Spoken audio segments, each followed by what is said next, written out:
Hello, everyone, and welcome to today's Gartner webinar, Know What's Coming Next, Measure Drivers of Supply Chain Disruption. So, to get us started with this portion of the series, I'd like to welcome Gartner Vice President Team Manager Joel Knox and Senior Director Analyst Brian Whitlock. Joel, Brian, thanks for joining us. And Joel, I'll turn it over to you. Great. Thanks for the intro, Julian or Jillian. So I'd like to just start a little bit with what we're going to cover today. So first, I want to start with a bit of the overall disruption environment, just to set a bit of context and kind of get us all acclimated to kind of both the frequency and the extent of the disruptions that we're seeing. From there, we're going to shift gears and really start focusing on our current operating context. To do that, we'll focus first on what we call the supply chain heat map, really looking at some objective criteria across the critical elements of supply chain in materials, logistics, and labor to get a sense for the key pinch points in global supply chains today. And then we'll close with a view of kind of what we'll call the near-term risk tapestry. What are those near-term events that have a high potential to disrupt supply chains in the next 3 to 6 months? And then ultimately, we'll wrap with some question and answer. Okay. As Jillian said, I would encourage you to go ahead and drop any questions or comments in the chat as we go through this. Brian and I will be taking questions as we go through the discussion, and we'll be sure to leave time at the end as well for any that we haven't hit as we've gone through. Okay, well, with that, let's jump in. So first, I want to start with a critical point, and that is the frequency and magnitude of disruptions is increasing. Right? I think we all can kind of inherently feel this for anybody that works in supply chain today, but it still sometimes helps to kind of step back and look at really all of the things that have really hit supply chain since 2018. Right?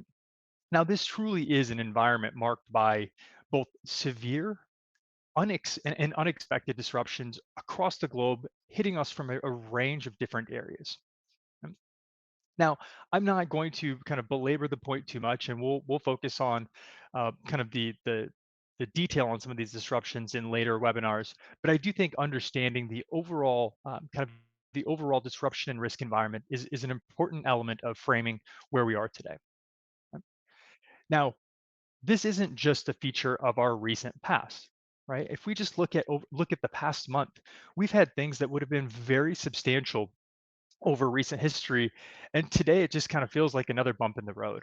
I mean, if we just look at over the last 6 weeks, we've seen kind of a changing expectations about the duration and risk of secondary commodity and energy impacts from Russia's invasion of Ukraine. The narrative around whether or not we'll see a near-term peace deal continues to change, and the disruptions that many kind of had as a what we'll call kind of a tail effect are starting to kind of move to the middle as more of a base case in today's environment. On top of that, we've seen a COVID resurgence leading to new lockdowns in China, and frankly, starting to raise questions in other regions around the kind of the stability of recovery.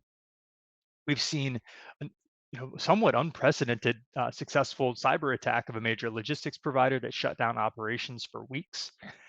And we're seeing kind of above expectation consumer inflation, especially in the West, kind of start to raise the specter of potential stagflation. And those COVID lockdowns that we mentioned in China are starting to draw questions around the overall durability of consumer demand in China as well. Right? Now, these are the things that are really moving supply chains. Um, if we go kind of a level below that, we also have a number of events that, frankly, 2 years ago would have felt like pretty substantial events with, the Ever Forward running aground off the coast of the U.S., an earthquake in Fukushima with a following tsunami warning, and then a fairly high number of labor strikes, specifically in the West, that kind of go under the radar with some of these higher visibility disruptions. Now, I think it's important to step back and look at both the frequency and how these disruptions are impacting us. Now, I will tell you this graphic is a little bit dated, but I do think it helps bring a little bit of perspective for why the frequency of these disruptions matter, right? Left on their own, a disruption can be recovered from, right? We take a minor blip and we recover. But where they become severely impacting for supply chains is when one disruption stacks on top of another and disrupts the recovery. And when we stack too many of them on top of each other, at the end of the day, kind of our readiness stores, if you will, become completely exhausted. Right? And frankly, that's where most supply chains are today. Right? Now, we have incredibly low productive inventories. Right? We have logistics demand that is greater than supply, and we have labor and talent that is hard to find and easy to lose. All of those traditional stores of buffers, all of those traditional stores of hedge that we've had in our supply chains are all but gone, right? Which means we've got incredibly limited slack to buffer us from disruption, which means the potential for disruption to impact both our supply chains and our business in a very significant way is much higher. Right? In other words, the limited slack that we're seeing is compounding the disruption risk and the duration of those effects. Now, in this kind of environment of prolonged and significant disruption, there's a point that we need to kind of focus on. And that's that an effective decision making in a disrupted environment requires a clear view of the operating context. In other words, if we want to make effective decisions in this environment, we need to know the environment that we're working in. Right? And this is where we get to kind of measuring the current environment and creating some contextual awareness of our operating context. Right? So to do that, we look at kind of three core things. One, we look at quantitative indicators. Two, we look at near-term risks. Three, we look at long-term risks. And combined, those three things help us frame our strategies and our tactical responses, and frankly, our risk mitigation plans. Now, there's a lot of ways to build up our base of insights when we talk about assessing the operating context. Right, we have kind of our own feel, our own experiences, right? What we see from our own organization. Now, the challenge there is what we see from our own organization lacks some level of external validation, and frankly, we don't know what we don't know and how our competition is being increased or impacted. Right. The next area that a lot of folks use is newspapers, business, and trade journals, right? Which are great, uh, great at kind of highlighting newsworthy events, if you will, but can often follow the sway of the sentiment at the time and bounce back and forth between kind of high level headline grabbing themes.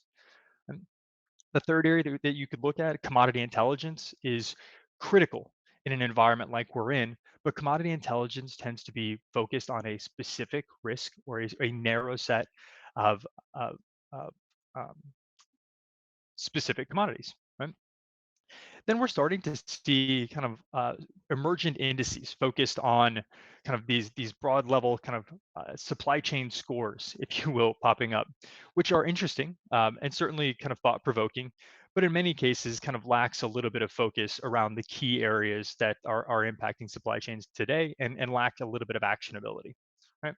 So from a Gartner perspective, when we look at assessing the operating context, especially as it comes to quantitative indicators, we believe that it's important to take a full view of the supply chains that you work in across a range of indicators centered around materials, logistics, and labor, right, to really help understand what are what are the areas that could could impact your supply chain, but also how are they interacting, and what does the aggregate picture look like?